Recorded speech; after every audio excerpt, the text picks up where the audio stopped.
Welcome student. Today I am going to start a new chapter that is metal and non-metal of chemistry class 10. सबसे पहले हम आते हैं metal पे. Metal और नॉन मेटल का डेफिनेशन देख ले. मेटल किसको बोलते हैं?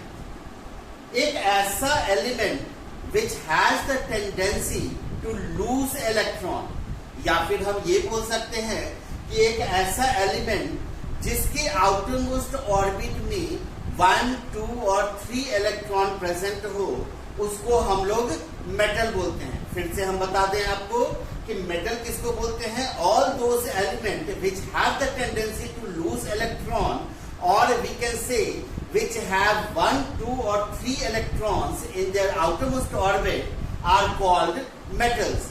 दूसरे तरीके से हम फिजिकल प्रॉपर्टी के बेसिस पे भी हम डिफाइन कर सकते हैं मेटल्स को.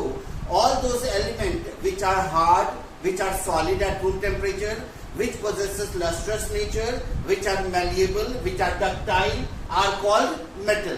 अब आते हैं नॉन मेटल्स पे. नॉन मेटल किसको बोलते हैं? ठीक, मेटल्स के opposite. All those element which have the tendency to gain electron.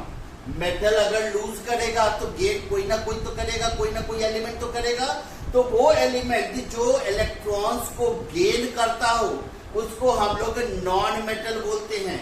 या फिर हम बोल सकते हैं all those elements which has 4, 5, 6 और 7 electrons in their outermost orbit are called non metals. फिर से समझिएगा नॉन मेटल के बारे में कि वो सभी element which has the tendency to gain electron और विच हैज 4, 5, 6 और 7 electrons in their outermost orbit are called non metal. अब ध्यान दीजिएगा, we come to the physical properties of metals and non metals. सबसे पहले हम मेटल्स पे आते हैं, मेटल्स के फिजिकल प्रॉपर्टीज पे आते हैं. तो जो फर्स्ट प्रॉपर्टी है that is metals are solid at room temperature. याद रखिएगा कि जितने भी मेटल्स हैं वो सभी सॉलिड होते हैं रूम टेम्परेचर पे, except mercury which is liquid at room temperature. Second is metals are lustrous. Lustrous का मतलब होता है शाइनिंग प्रॉपर्टी. मेटल में एक चमकीला नेचर होता है. मेटल का जो नेचर होता है वो चमकीला होता है. कोई भी मेटल को आप देखिएगा उसके अंदर एक शाइनिंग प्रॉपर्टी होती है, वो हमेशा चमकता है. तो metals are generally lustrous in nature. Metals are hard.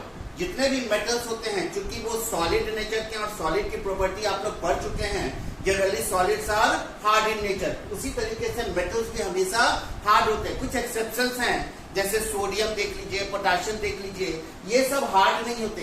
ये सब ऐसे होते हैं कि जिनको एक चाकू से भी काटा जा सकता है. We can cut it with knife also. तो वो एक्सेप्शन हो गया. Next point is metals are malleable and ductile. सबसे पहले हम आते हैं मेलिएबल पे. मेलिएबल क्या होता है? मेलिएबल का मतलब होता है कि मेटल को हम लोग थिन शीट के रूप में कन्वर्ट कर सकते हैं. Metals can be beaten into thin sheet. बहुत ही पतला शीट बनाया जा सकता है. अगर आपको रदरफोर्ड एक्सपेरिमेंट याद होगा तो रदरफोर्ड ने गोल्ड फॉइल का यूज किया था. गोल्ड इज अ मेटल, और गोल्ड फॉइल का थिकनेस कितना था? 0.001 mm के बराबर. जस्ट थिंक कि कितना थिन किया जा सकता है. So we can say that metals are malleable in nature. Malleable का मतलब होता है उसको हम लोग थिन शीट में कन्वर्ट कर सकते हैं. Metals are ductile also. Ductile का मतलब होता है कि मेटल्स को हम लोग तार के रूप में, वायर के रूप में बना सकते हैं. आप एक एग्जाम्पल हम आपको बताते हैं. 1 ग्राम सोना अगर ले लें, if we take 1 gram of gold, उससे हम लोग 2 किलोमीटर लंबा तार बना सकते हैं. जस्ट थिंक कि डक्टाइल, कितना ज्यादा डक्टाइल एक मेटल हो सकता है. डक्टाइल का मतलब होता है कि मेटल को हम लोग थिन वायर के रूप में बना सकते हैं. और कितना थिन बना सकते हैं? आपने इमेजिन किया होगा कि 1 ग्राम सोना से 2 किलोमीटर लंबा तार हम लोग बना सकते हैं. नेक्स्ट पॉइंट है metals are good conductor of heat and electricity. Metal जितने भी आपको हीटिंग डिवाइसेस आपने देखा होगा, ठीक है, जैसे टोस्टर हो गया, इलेक्ट्रिक हीटर हो गया, सभी में मेटल का यूज करते हैं. कारण है मेटल जो है that is a good conductor of heat. उसके अलावा इलेक्ट्रिकल ट्रांसमिशन के रूप में आपने एल्युमिनियम वायर देखा होगा, कॉपर वायर देखा होगा. तो कारण क्या है एल्युमिनियम, कॉपर ये सब का यूज करने का? तो कारण है कि metals are good conductor of electricity also. उसके बाद हो गया metals have high melting and boiling point. अब ध्यान दीजिएगा, क्योंकि मेटल सॉलिड नेचर का होता है, मेटल हार्ड होता है, तो उसको ज्यादा एनर्जी चाहिए उसके हार्डनेस को ब्रेक डाउन करने के लिए। तो ज्यादा एनर्जी यानी अगर आप हीट के रूप में भी एनर्जी प्रोवाइड करते हैं तो वो यहाँ पर metals have high melting and boiling point, कहने का मतलब है कि उसकी मेल्टिंग एंड बॉइलिंग पॉइंट उसको टेम्परेचर ज्यादा देना पड़ेगा ताकि उसके कंपोनेंट को तोड़ा जा सके।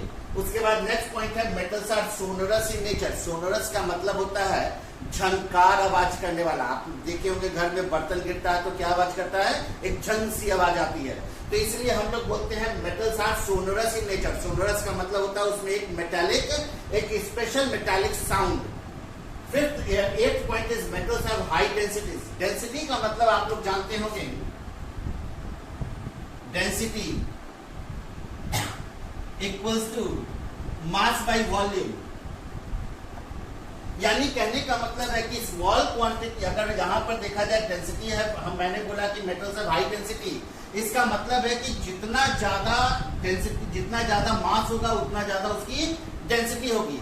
कम वॉल्यूम में भी मास ज्यादा होता है। कम वॉल्यूम यानी वॉल्यूम को कम कर दिया जाए तो डेंसिटी बढ़ जाएगा। यहाँ पे क्या है, इनवर्स रिलेशन है। इसलिए हम बोल सकते हैं मेटल्स की डेंसिटी हमेशा क्या होती है, हार्ड होती है। तो फिर से एक बार रिकैप कर लेते हैं। Metals are solid at room temperature, first point. Metals are lustrous in nature, metals are hard, metals are malleable and ductile, metals are good conductor of heat and electricity, metals have high melting and boiling point, metals are sonorous in nature and metals have high densities.